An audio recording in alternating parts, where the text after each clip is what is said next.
Alright, fair warning for this review. I never understood what the hell was going on.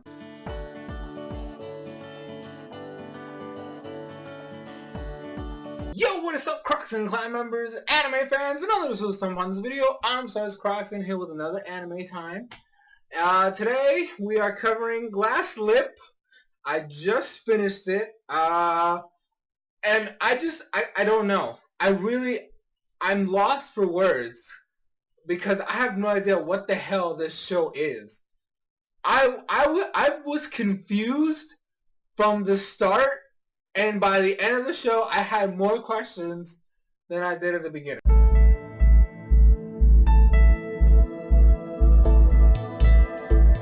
Alright. I'm gonna do something a little bit different for the story time, for the story section this time. Because for one, I don't know what the fucking story is, right? I'm gonna give you guys what I personally think is the plot of this show, right?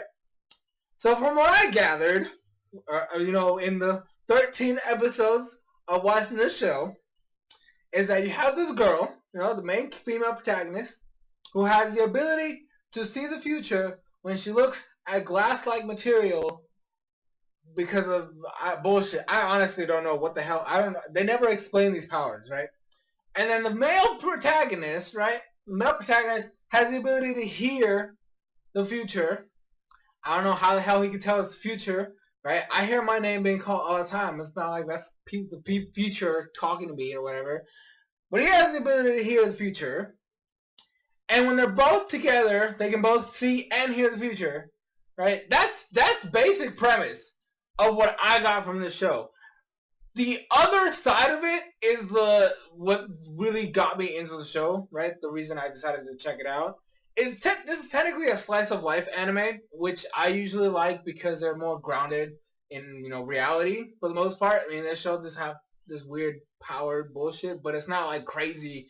Oh, flying monsters and shit. Like, don't get me wrong, I like my action anime, but I prefer a lot of the more dramatic shows or the very, down-to-earth slice of life anime. Unfortunately for me, even though that's the thing that drew me in, this show is, probably one of the worst slice of lives I've ever seen. But the characters themselves are really good, right? So at least I can say for a fact that I like the characters. And they have their sort of mini arcs, right? You have there's 6 characters in total, right? You have the 2 main characters, and then you have 2 other pairs. So it's supposed to be the female protagonist is friends with the other 4 characters, and the male protagonist is coming in as a new guy. And they all have these sort of middle small plot lines here and there. Like, for example, there's a kind of a love triangle here, technically speaking. It's kind of a love triangle. So one guy likes the female protagonist, but then a girl likes him. That kind of scenario. But the other 2 were kind of they're destined to be together. There's other characters here and there that make kind of cameos. My favorite character in the show is the sister to one of the kids in the group. Right, but I will explain that in the character section. I'm not gonna go into full detail about her because she doesn't really have a character development story, but you know what I mean. And literally, it just feels like it's more the main plot, like I said, is the whole fact that these people can see and hear the future and the struggles that happen with friendship. That's literally what I can get out of the story. Maybe if you guys do decide to watch it, you'll be able to understand maybe a little bit better than I did.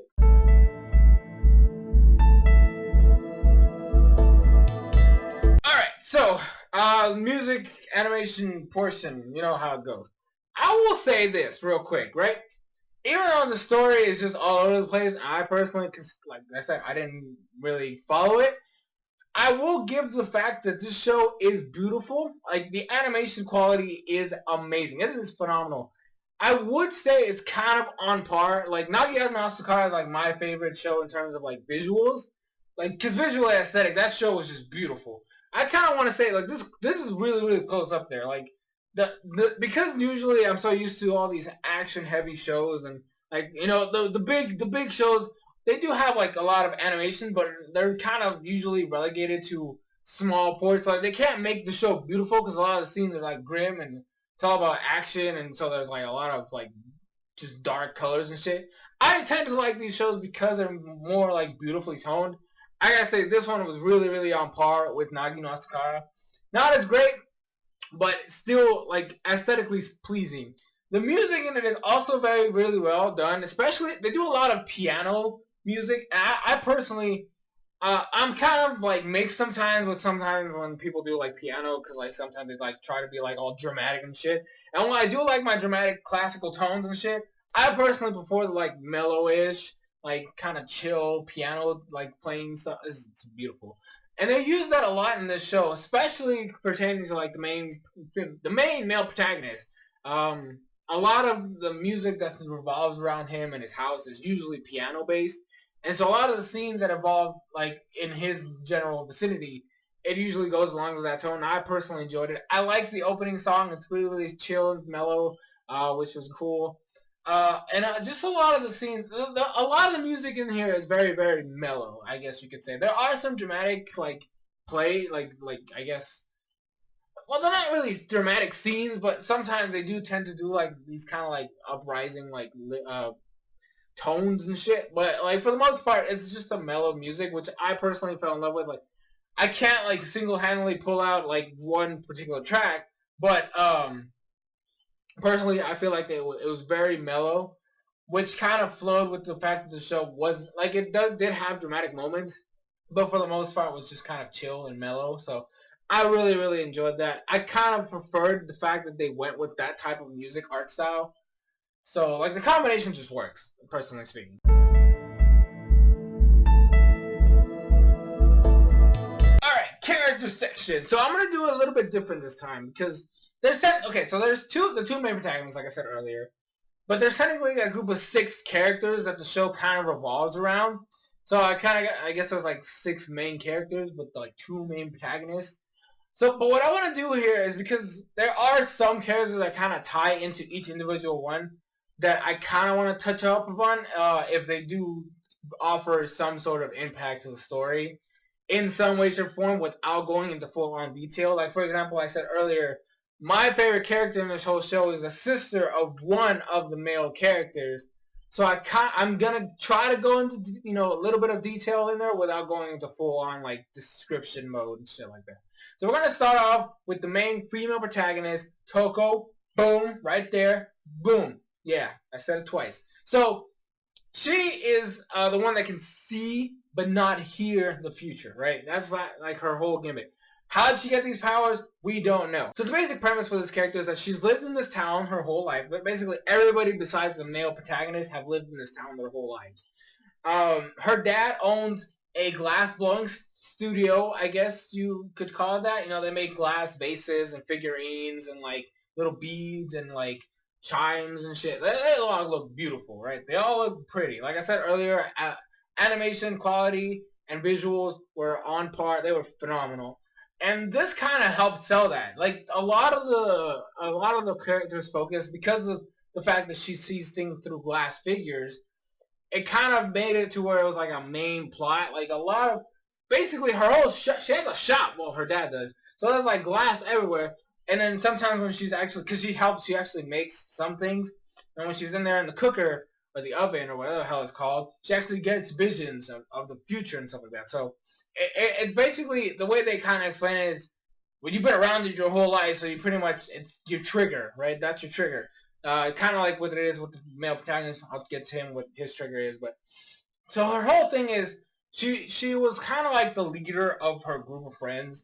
They had these rules and stuff like that. Oh, you can't date people and all that stuff because then you got separated and all that shit and blah blah blah. But they're all close. They're all like hanging out and shit, and they've been together for so long. She has no idea. Like her future is shaky, but the fact that she sees it makes it even worse because she never understood these things until the main protagonist shows up in the story, right? She never understood what these things, these like visions that she had were, or what they entailed. They never even did like the whole deja vu thing, which I kind of think was a missed opportunity. But the show was already crazy enough. I don't think they could have added that and made it work. Okay, I'm just gonna say that right now. And that's kind of like her basic trait. Is she's also like one of those typical airheads. She doesn't really think sometimes. She's kind of dumb in certain senses. She gets lost a lot in thought and all that stuff. And she's also one of those characters that's always like, oh, it's nothing. You know, that bothers me sometimes too. Like, you clearly have something to say, and you really want to say it, but then you just last second just like, no, I'm not gonna say it. It pisses me off because like it kind of stalls the progress a little bit when people do that in shows, and it really irritates me. But she's that. She's basically that type of person. And then you have a character I kind of want to. So there's technically 3 characters I want to spin around. Toko here. Her parents. First off, I want to say I hate them. Not because let me explain. So they're those type, like they're literally just there for comedic effect a lot of times, because it's hard to do these because obviously these kids are teenagers for the most part. Like they're like last year in high school, lives are about to start and shit like that. You know, hormones and like boyfriends and girl, like that whole scenario. You know how parents get sometimes. They literally just acted like that. They started reminiscing about their past and like, oh, I remember our first date, and then like one of them would shut the other one down. I'm like, what the hell is the point of this? It literally was just a huge joke the entire season or series, because I doubt there's a second season in there. There will be one, but like they just bicker, but they do it and like they're teasing each other, but they're doing it on purpose because they're trying to mess with their kid. They have 2 daughters, and they're both doing this shit, and it really irritated me every time they started pulling their bullshit. I just hate them so much.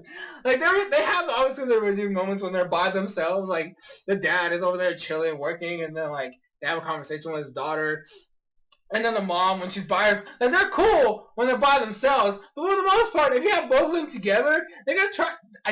Oh god, it's so irritating. And they didn't do anything good until the end of the series, last episode. But yeah, obviously, like final spoiler section. Now, I actually would have run the story. It's like one of the last scenes of the episode, and they talk about, no, I do remember that was a beautiful proposal. Like the wife is doing that shit. The dad gets all embarrassed because she finally says something nice about their past relationship and shit like that. And the next character I want to talk about revolving Toko is her sister Hina. She is a boss. Okay, I loved her. She was amazing. She was like basically the backbone for Toko a lot throughout the series.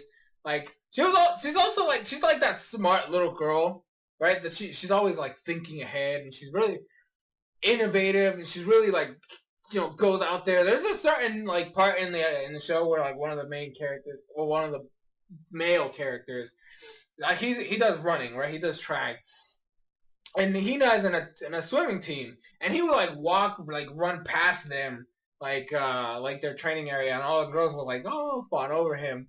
And like she actually is the only one that had the guts to talk. Like she didn't have a crush on him, but she's the only one that had the guts to talk to him, because her sister, no, I don't freaking know.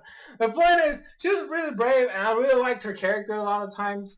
She was just a sweet girl, and she was always trying to get in everybody's business, but she still cared for her sister. Like, there was one episode where she was not going to go home at all, and she literally like stuffed her, she ate dinner twice, and stayed in her sister's room so that her parents would not be suspicious of anything. She covered her ass.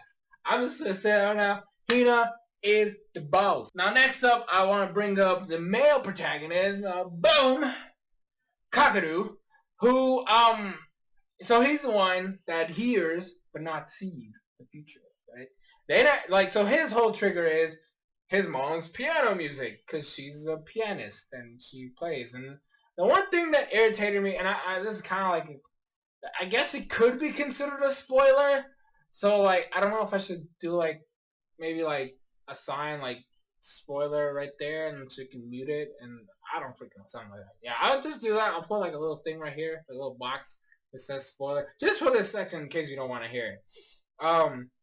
When it goes away, then you can unmute, I guess. So they made this whole thing where in the beginning of the show, they made it really like prominent that his mom was dead. Like they were talking all sorts of stuff. Like they didn't flat out say it, but they were just throwing out the fact that his mom was dead. Come around like episode like 6 or 7 or 8, like I think it was 8 actually, and she just randomly shows up. And I was like, the fuck? You were supposed to be dead. Why are you doing it? Why are you here? You've been hinting this whole time that his mom is dead, and you're gonna have her show up here? Like, what? I don't know. So it was dumb. It was dumb. I just wanted to point that out there. So, gone. So his trigger is the fact that his mom has the piano music, and like his dad has like records and shit. So when they play, well, not record, I think it's cassettes. Whatever the hell, it wasn't CDs. I'll tell you that much. They play them, and then like he kind of like gets triggers, and then he hears things that he's, the future. I don't know how the hell he knows he's the future, but whatever. So he's just coming into town. He's always constantly moving, according to what they say. He lives outside, right? They have a really big ass house. He lives in a tent. His room is a tent outside the living room sliding doors. What is this shit? That is abuse, sir. Okay, he should not be outside sleeping. It gets cold at night. But his whole thing is the fact that he's kind of like the loner, but he came out here for a reason. Like, his dad was moving, so he went. So the point is, he kind of has this like drive to like get to meet the female protagonist, because he, I guess, knows that she can see the future, and then like I said, I don't know why the hell they have these abilities, or like what the hell's going on, but it just confuses me, right? How the hell did he figure out that the voices he hear are from the future? I don't know. Also, there's another thing, and this is not really a spoiler. Like they show this very early on. This man has multiple personality syndrome. There are parts this happens multiple times throughout the show, by the way. There are times where they just have him like by himself randomly, and you just think he's talking to himself, but he's actually talking to himself. There are like 3 to 4 other versions of himself in that area. I think once there was like 5 of him, right? In the same, like 5 extra and then him. In the same vicinity. Obviously, he's by himself, so nobody sees this shit because it's not really like happening. It's just him and his imagination. He's literally talking to different personalities of himself. This man needs help, okay? This man needs some psychiatric help, and his dad doesn't know it. He's over here talking to a person who's talking shit to him, right? To a version of him that's talking shit. Another one that's questioning his morals. There's one that's trying to like get him to like confess and stuff. This man has some straight up demons that he needs to work through. Okay, I just want to point that out. This man is struggling. Nobody listens. But so his whole thing is that he kind of technically invades the group, right? Like him showing up basically screws up the group dynamic. That's basically the most, how do I put this? Like if he hadn't shown up, the group friendship dynamic would have not been as bad. Like they would have probably like worked around certain things. Granted, some things wouldn't have been able to occur, but for the most part, it was bad until the end. I will say that there was a lot of struggles. Okay, there was a lot of struggles, but this man is a genius. I'll give him that. That's the one thing they try to like hammer in. This man is smart. Like straight up, like what the hell is he doing in high school? This man needs to be in college already, like fixing cancer and shit. Like, he does have the whole multiple personality stuff, but he's smart. Maybe one of his personalities is like a genius and he's like feeding him information. I'm just kidding. That was a bad joke. I should not have said. Anyways, moving on. Yana, I liked her a lot more towards the second half of the show than I did in the beginning. So she is like the elder sister of the group, I guess you could say it. She's just chill. She's pretty cool. Like, she's the one that has the crush on the boy that has a crush on Toko. I'll get to him in a second. So her whole thing, she's a dancer. Like, that's her dream. She wants to be a professional dancer. She goes to a dance studio. She practices a lot. By the way, they only showed her dancing like twice. So I was kind of like a failed plot. Like, you could have done a lot more with that. Granted, they did this whole thing where she got like a sprained ankle, so she couldn't practice. So I guess it's kind of like I understand why they didn't show it as much, because they did do that mini arc of her not being able to move very well. So I guess like it's okay, kind of. I guess I don't know. It's kind of like I want to forgive them because they brought that, but then what was, I don't know. It was kind of like a failed thing. Like I said, in the beginning, I didn't really like her. When she kind of gets to the whole thing of like, hey, she wants to confess her feelings for the boy. Um, she starts like getting somewhat better, but still like in that I still don't like you very much. It wasn't until after she confessed her feelings that she became a lot more likable, because at that point she finally like lets go of all her like, because this thing is weighing her down, right? The fact that she's holding this back is weighing down her like progress. So as soon as she finally said that, she has like this huge shift in character. Now she's more like how do I put this? More upbeat. She's more ready to do a lot of things. She like changes a lot of her routine.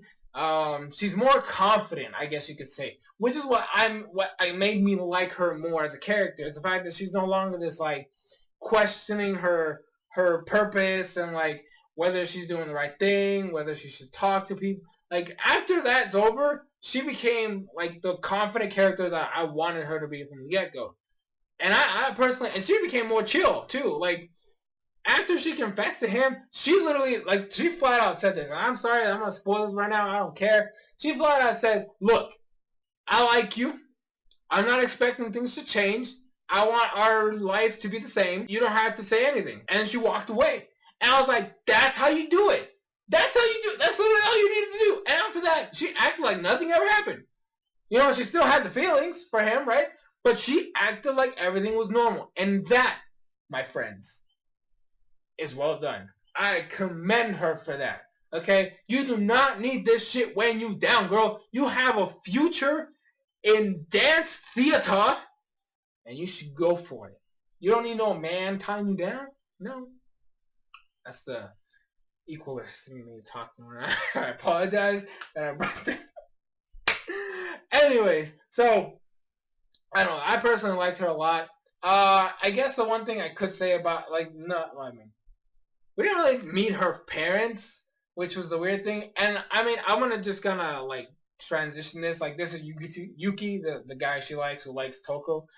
They do this thing. Like, I don't know if they didn't really fully like explain it, but they live together. They live in the same house, and they kind of hinted that their parents are married. I don't know. Like, I never understood the what the hell was going on. Like I said, the best I can say is they did mention something about her mom, and like, I don't know. We never get to see the parents anyway, so like I can't really give you like a concrete evidence their parents are married, because I just don't know, right? I don't know what the hell is going on here, but they do live in the same house. So his whole thing is that, like I said earlier, he's in track. He's in track. He runs, and he runs some more, and he runs a lot. He's got a busted knee. That's his kind of weakness throughout the whole show, is he's got a busted knee. Like, he got injured a while. We don't even see what the hell happened to him. Apparently, it was way before the show started. Like, this, way before the story in the show started. He injured his knee, so he's always like wearing a knee brace and shit. He's always trying to run to try to like get back into the groove of things. But he does struggle a lot. He likes Toko. He's very aggressive in certain things. Like when Kaguru shows up, he kind of feels like his turf is being invaded, like, right? Because he starts getting all up in, in Toko's business, right? And then since Yuki likes Toko, it kind of feels like, hey, buddy, and they do kind of they kind of do an altercation, but like not really, because they don't do anything, which was, I mean, he punches him once, but like that was it. Like, they made it sound like they made an episode that was like just destined to be a fight. And I was all hyped for it, like, right? I know that I said I don't like action, but this isn't action. This is like drama shit. Like, this is stuff that happens in real life, right? And I was ready to see a fight between guys over a girl, but all I got was Yuki punching Kagura in the face, and he was like, whatever. I wasn't gonna fight you anyways. And I was like, what the fuck is this? What is this, buddy? I don't know, man. I don't freaking know. But yeah, so he confesses to Toko, but she like freaks out and runs away. That was depressing as fuck. I don't know. For me, like for him, when it came to him as a character, I was all over the place. Cause like in the beginning, he was like I said, the aggressive asshole, like always trying to keep the group together because he likes Toko. And when she finally uplifted the rule of dating, like he was like, "Oh, this is my chance," and then like it didn't work out, and so now he's a depressed bastard and shit. He didn't even become some like he was like in a full on like I don't know what the hell is wrong with my life. And like you when Yana confessed, he just went even further down. Like this man was like this in the beginning. I didn't like him, but like in terms of him as a character, he was like this, and then he went whew, and it wasn't until like the last 3 episodes or so where he kind of got like back up into the groove of things. But yeah, like I don't know. I personally didn't care too much about him. Next up, I want to talk about Hito. That's how why not? This is the one. I'm gonna talk about him first, and then I'll talk about my favorite character in the show. So Hito, he's the dumbass of the group, right? You know, there's always that one friend of yours that's kind of stupid. Like, well, I mean, he's not. It's not that he's stupid. It's just that he's kind of slow when it comes to things that revolve around knowledge and like just knowing schoolwork and shit like that.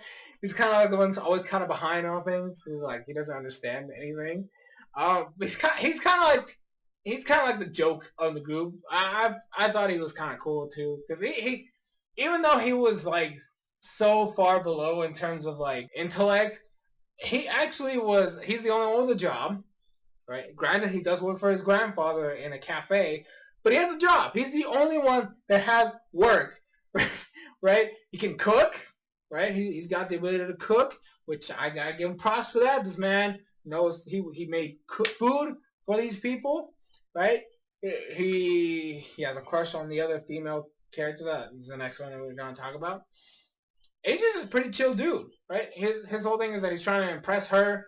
He doesn't really do anything in terms of the group dynamic when it comes to like the rules and shit. Like when the rule of dating was uplifted, he was like, "Oh shit, what do I do now?" Because he's also like that one nervous guy. Doesn't like he's kind of like Yana in terms of the sense that he didn't know how to confess his love for her, and all that stuff, and he kind of technically he did and he didn't. I guess I should say that he kind of asked her on a date, but wasn't really considered a date type of thing. You know what I'm talking about? You know when a guy or even a girl goes up to like somebody else and he's like, hey, you know, are you doing anything? I thought we could do something together. But it's not a date, you know, we just chill and hang out. That kind of thing. That's what he basically did. But they do technically get together. I don't know if you want to consider it that, but it was a cute moment. I'll give him that. This man is just adorable as fuck, right? I personally like him for the fact that he was just a sweetheart. He didn't do anything negative. I mean, he did have, like, I guess somewhat of an altercation with Kakaru, but that was, like, towards the end of the series when he was questioning everything that was going on because he didn't know what the hell was going on. Nobody knows about these powers, by the way. I just probably said that earlier. But he's technically just a chill. He's the one that was constantly trying to invite Kakaru everywhere they were going. Like, when they were making plans, hey, let's go here. Or, hey, you're going to do this. Let's invite him. You know, he was always like the ghost. Hey, let's bring him in and try to friendship, yay! I mean, I personally really liked him, but his sister, gosh damn her, this is the okay. So I'm gonna be kind of against what I've been doing all this stuff. Okay, his sister, no joke, like straight up, no joke. I love her because she's a troll, right? She is the biggest troll in this show. Now let me explain. All right, let me explain. All these kids, right? They're in high school and all that stuff. They're in summer. I kind of messed up earlier. I just remembered they're in summer break. They are gonna start their new school life. His sister's older, right? She's more mature. She's basically she just got her driver's license. I don't know how late people get their driver's license in Japan, but damn, like she looks like she's in her mid-20s or some shit. Anyways, so here's the thing with her, right? Here's the thing with her. First of all, she's a horrible driver, right? The one time they show her like straight up driving is when they're going up and like they're gonna go hiking, right? And she has to take Sacha. We'll get to her. She's the last character. She has to drive her up to the up to where they're gonna go. And her driving skills were horrible. She was over here like just like hard turns where there didn't need to be hard turns. This is a cliff, and you gotta kill these people.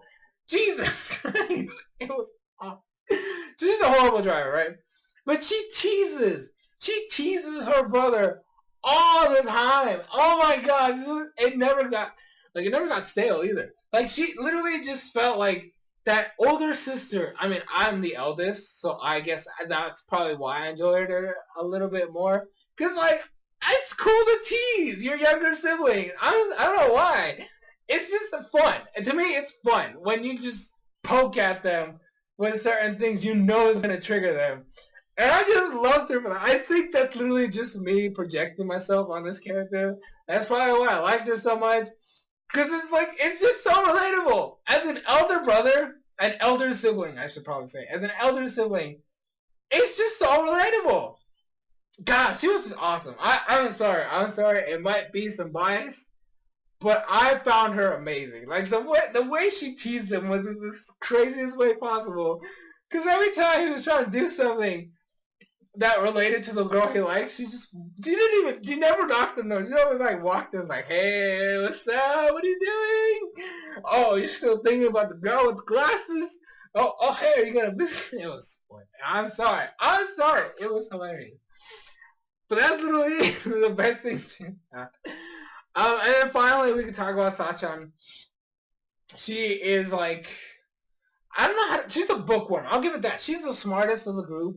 She's a bookworm. But she also has this thing. I'm actually, this one, with her, it's like, it's weird. Because for me, with a lot of the other characters, it's either I liked them in the beginning or I didn't like them in the beginning, but I ended up liking them later on. Like, even with Yuki, I mean, even though I didn't really like him by the end, I was okay with him.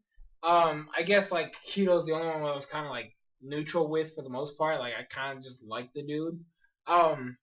Like, all the other characters, for the most part, I have that tendency of kind of being weird with them in the beginning, but, like, somewhat liking them in the end. But Sachan's the complete opposite. I liked her in the beginning, and I kind of didn't like her as much towards the later half of the show. And it, like, at the end, I was just like back. I was at this point where I was like, okay, I guess it's okay. I kind of deal with it because her whole deal is she's sick. The problem is they never explain what her illness is.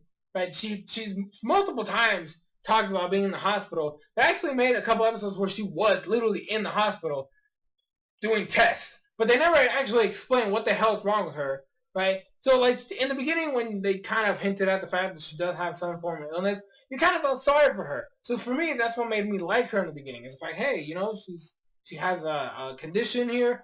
I don't know what it is yet.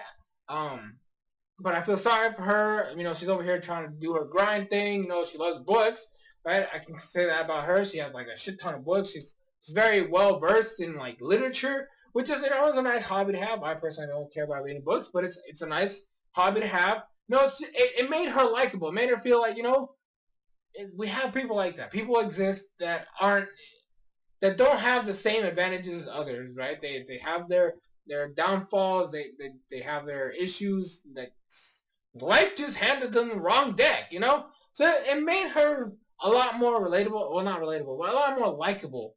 The problem is that not only did they not explain what the hell her illness was, there was a certain moment where, you know, you kind of felt like she was the most neutral towards Kakadu. Like, she was kind of like didn't trust him, but she was kind of okay with him because, you know, Toko was cool and she, like, respects and likes Toko. So it's like, I guess, you know, so she was like that kind of character, which, you know, it's understandable. You know, you got some random guy coming in and trying to steal. Like, he kind of kidnapped, not like actually physically do it, but like in a sense, he kind of kidnapped Toko from the group.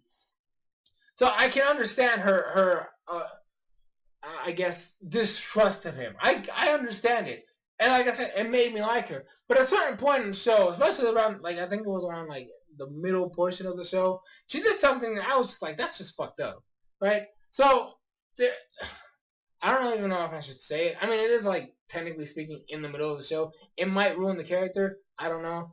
But so basically, what happened is this: Toko talked to Sacha about going to the beach.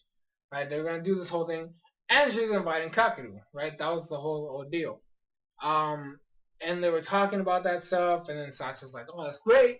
So she has Hiro, the guy who likes her, right? They at this point they're kind of like a thing, but not really a thing. Like they're just, I guess, making people think that they are a thing. I don't know what the whole deal with that. She's like, "Oh, hey, we should go to the beach as a group, right? All chill, all amazing, and all that stuff." And she's like, "I'll contact Toko. You get everybody else." She was trying to do an intervention, right? Because she knew that Kakeru was going to be there.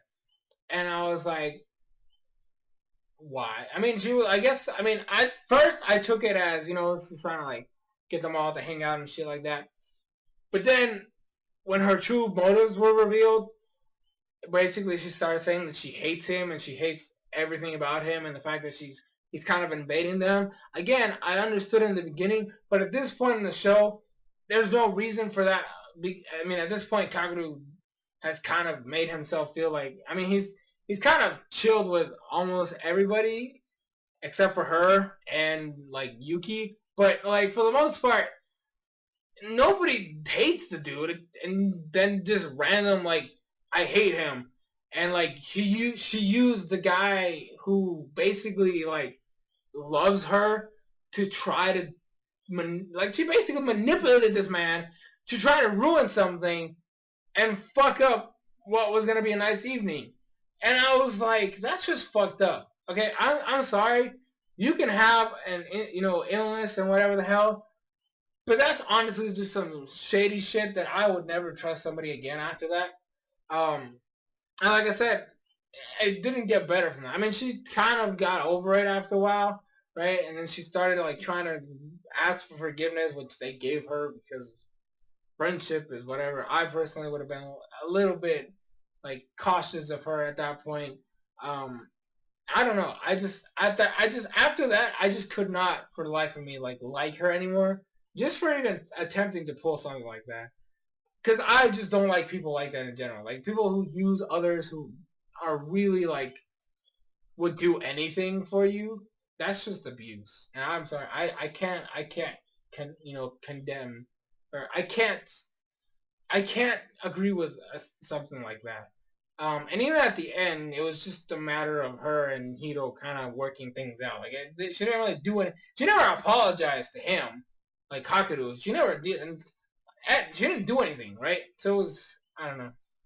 And like I said, they never explained her illness, so that didn't help. Her mom was cool though. I'll give her that. Her mom was cool, but that's about it. I think that's it for the characters.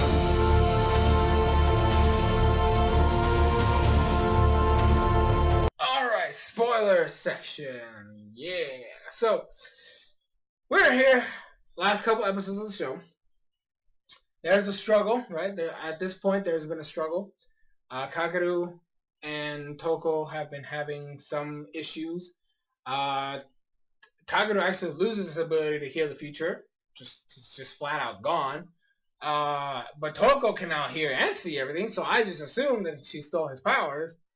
And she starts seeing snow, and then like Kakeru kissing her, and a bunch of other stuff, which causes internal turmoil, and she doesn't know what to do. She tries to get away from him.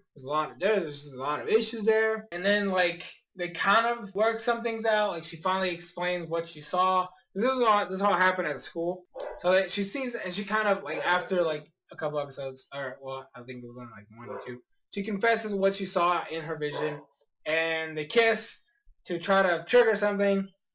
It doesn't work. They chill out in the room. They sleep there actually all night. That's the episode that Hina was like, "What's up? I got you. I got you covered." Like I said, I love that girl. So they do that whole thing, right? And then nothing happens. Nothing kind of changes, right? So what he does is that he tries to invite her to his house for his mom to play the piano. Now, I did say this in the other part, but I'm going to say it here in case you skip that or muted it. But this is the spoiler section. I can say whatever the fuck I want, right? She was presumed dead, right, by us, the viewers. I personally thought she was dead because they were literally like hinting at, hey, she's dead, she's gone forever, blah, blah, blah. She just randomly shows up, right? And she does kind of give Kakaru like a ultimatum, like, hey, I gotta be traveling again. I'm probably gonna be gone for a while. You want to come with me? And to try to like settle some things, they're gonna do like this whole thing of her having her playing the piano for everybody. You know, Toko and her family comes over and they like chill out at the house and stuff like that. And so what happens is that she starts playing the piano, and they do this like the episode ends with her playing the piano, which by the way, like I said, a lot of the piano music in this show is really, really phenomenal. Like I gotta give them props for the music aspect, like straight up. The next episode that happens is literally, it feels like an alternate version of the current storyline, where instead of Kaguru being the character that's coming in to live in the new city, in the new town, it's Toko. So the roles are reversed, except in this one, nobody recognizes it. Like when she introduces herself to the characters, and they're gonna go to it's winter, snowing, so basically what she's been seeing this whole time, snow. There's a fireworks festival that same night. And Kaguru introduces her to everybody. Everybody says hi. And then they do this whole thing where there's like two versions of everybody, right? Except for like her and Kaguru. Because what happens is, when the whole festival is going to happen, Yuki, in this version, is out running, and then he can't walk anymore, right? His knee is busted again, like, it's acting up. He can't go on any longer. Yana is like worried about him, so she runs after him. Sachan is sick. She has a fever, so she can't leave the house. And Hito stays with her, so they go watch the fireworks from her bedroom. But when Toko gets to the festival, she sees those characters, and they're like, but nobody recognizes her at all. Even though they met earlier in the day, nobody recognizes her. Except for Kaguru, who ends up showing up and says, hey, I was looking for you. You were lost. And they do this whole explanation of, hey, none of this is real. Those people aren't real. For some reason, real ones weren't able to make it, so these are just projections. And then when she asks him if he's real, he disappears and ends up being where the projections are. So I guess he was not real, right? And this is where it gets really, really bad, right? Because this is why I personally have to say I don't like the show. Right? Just the ending makes no sense, right? The ending itself makes no sense. Because what ends up happening is the piano stuff is over, because like, that was like one whole episode where they did that whole like alternate timeline type of thing. She makes beads, right? And there's going to be a meteor shower tonight, right? Whoa, fireworks and then a meteor shower. It's okay. Trust me, listen. So they actually show all the characters, right? They show all the characters. The problem is she makes these beads, and she goes to where they kind of first hung out, which was in this clearing on top of this mountain. Like tree. Well, it's not really a clearing, but I guess it's kind of like a clearing, but there's trees everywhere. And like they start talking, and all of a sudden, they throw all the beads in the air when the meteor shower is supposed to start, and they kind of give the illusion that the beads are the meteors, and like all the other characters and everybody is seeing them, not the beads, but like the meteor shower. And they start like thinking about their futures and stuff like that. And then all of a sudden, right? All of a sudden, what ends up happening is he's gone. They don't explain what happened. They just skip. Okay, they just skip. And I'm like, the fuck is going on here? And she and everybody else seems to pretend like he never existed, right? They're all just chill. They're like, oh, summer break was all that stuff. And then school starting, right? And then like the episode ends, like the show ends with her hearing her voice or his voice calling her out. She turns around and there's like just a bright light. And I'm like, huh? You're gonna get, what kind of ending is that? So, and they showed his dad. They showed his dad. There's no tent outside, right? There's no tent outside. The house is still the same.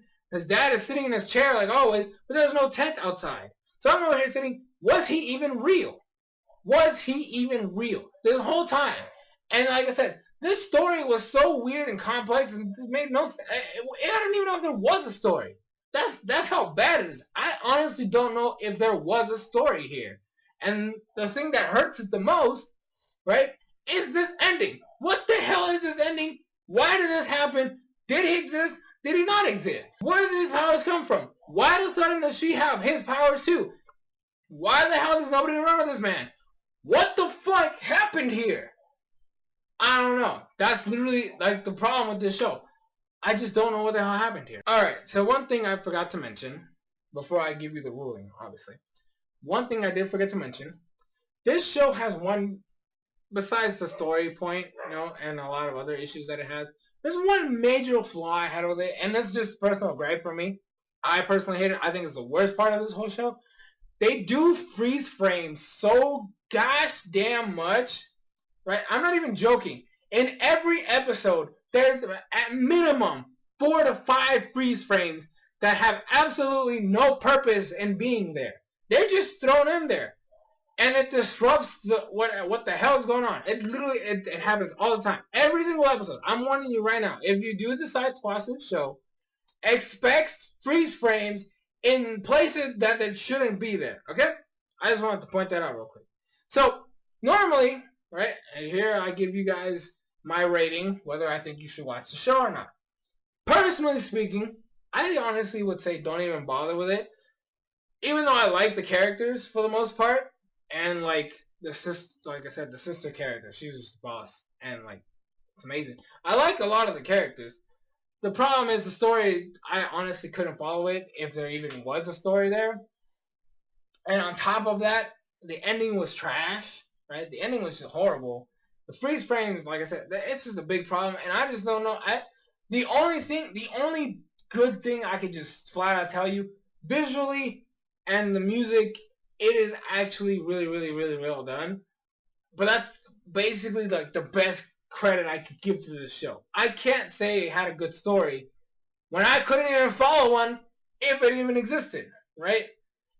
A lot of the characters, even though they're great and they have a lot of character and personality, some of their flaws are not that great and they can't be overlooked. Like I said, Sachan became my least favorite character by the end of the show because of the whole ordeal, but maybe that's just me.